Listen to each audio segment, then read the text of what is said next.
রোমে পোপ ফ্রান্সিসের অন্ত্যেষ্টিক্রিয়ার পরপরই প্রধান উপদেষ্টা প্রফেসর মোহাম্মদ ইউনূসের সঙ্গে পৃথকভাবে সাক্ষাৎ করেছেন ক্যাথলিক চার্চের জ্যেষ্ঠ নেতা কার্ডিনাল সিলভানো মারিয়া তোমাসি ও কার্ডিনাল জ্যাকব কুভাকাদ। দুই কার্ডিনালই দরিদ্র প্রান্তিক মানুষের স্বার্থে পোপ ফ্রান্সিসের আজীবন লক্ষ্য দারিদ্র্য দূরীকরণের তার প্রচেষ্টা এবং যুদ্ধ পারমাণবিক অস্ত্রমুক্ত বিশ্ব গড়ে তোলার লক্ষ্যে তার দৃষ্টিভঙ্গির কথা স্মরণ করেন।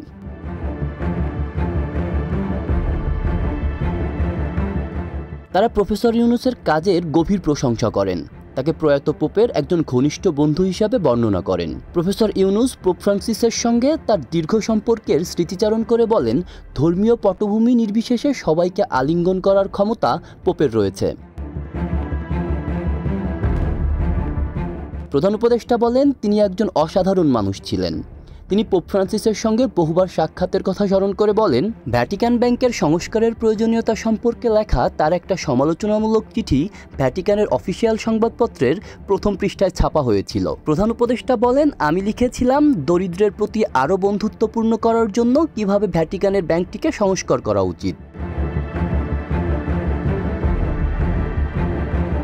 প্রধান উপদেষ্টা আরও বলেন, আমি একজন মুসলিম, তবুও পোপ ফ্রান্সিস কখনোই ভিন্ন ধর্মের ব্যক্তির পাশে তার নাম ব্যবহার করতে আপত্তি করেননি। তিনি কখনোই আমাকে বহিরাগত মনে করেননি।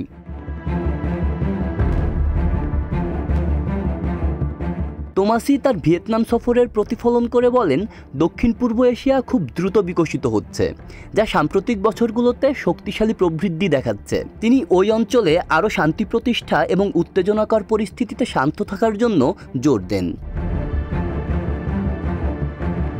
প্রফেসর ইউনূস ভিয়েতনামের চমকপ্রদ অর্থনৈতিক প্রবৃদ্ধির প্রশংসা করে বলেন, তার সরকার আরও বৈদেশিক বিনিয়োগ আকৃষ্ট করতে এবং বাংলাদেশকে একটি অর্থনৈতিক কেন্দ্রে পরিণত করার প্রচেষ্টায় দক্ষিণ এশীয় এই দেশটিকে অনুকরণের চেষ্টা করছে।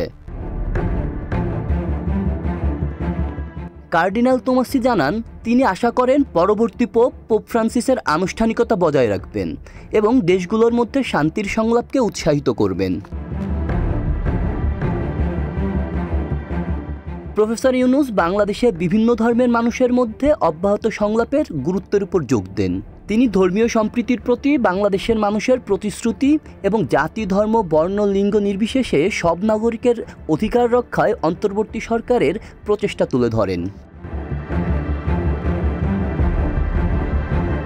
বৈঠকগুলোতে আরও উপস্থিত ছিলেন এডিজি সমন্বয়কারী লামিয়া মোরশেদ, ভ্যাটিকানে নিযুক্ত বাংলাদেশের রাষ্ট্রদূত তারেক আরিফুল ইসলাম এবং ইতালিতে নিযুক্ত বাংলাদেশের রাষ্ট্রদূত রকিবুল হক। আবদুল্লাহ রাফসান জনি, ঢাকা প্রকাশ।